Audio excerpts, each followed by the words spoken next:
নমস্কার বন্ধুরা, নীলিমা রান্নাঘর ও ছাদ বাগানের পক্ষ থেকে সকলকে জানাই স্বাগত।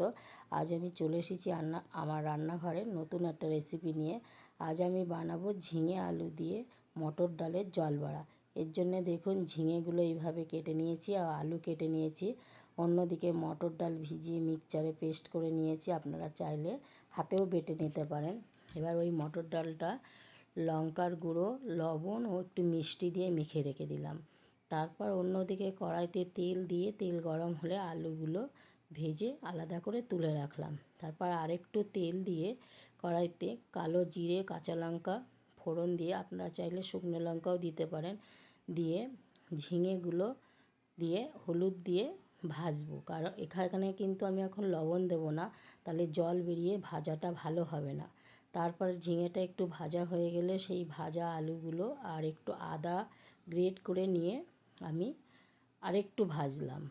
আর এইবার লবণ দিলাম, লবণ দিয়ে আরও একবার ভালো করে ভেজে নেব। নিয়ে আমি জল দেব। জল দেওয়ার পরে একটা থালা দিয়ে ঢাকা দিয়ে দিলাম। এইবার ওটা ফুটে উঠলে, যখন ফুটে উঠবে, আমি যে ডালটা মাখিয়ে রেখেছিলাম সেই ডালটা কিন্তু ভাজবো না, কাঁচা অবস্থায় এই ঝোলের মধ্যে দিয়ে দেবো। এটা কিন্তু একটু লো ফ্লেমেই রাখতে হবে, আর বেশি নাড়াচাড়া করা যাবে না। এইভাবে দেখুন আমি বড়াগুলো এক এক করে আমি ঝোলের মধ্যে দিয়ে দিলাম, কিন্তু এখন কোনো নাড়াচাড়া করব না। এটা আবার আমি একটু ঢেকে রাখবো। ঢেকে রেখে কিছুক্ষণ ফোটার পরে আমি এদিকে পোস্ত সর্ষে বেটে রেখেছি, সেটা কিন্তু আমি দিয়ে দেব। দিয়ে আবার কিছুক্ষণ ফোটাবো। দেখুন বড়াগুলো কি সুন্দর হয়েছে, আর আস্ত আস্ত আছে, একটুও ভাঙেনি।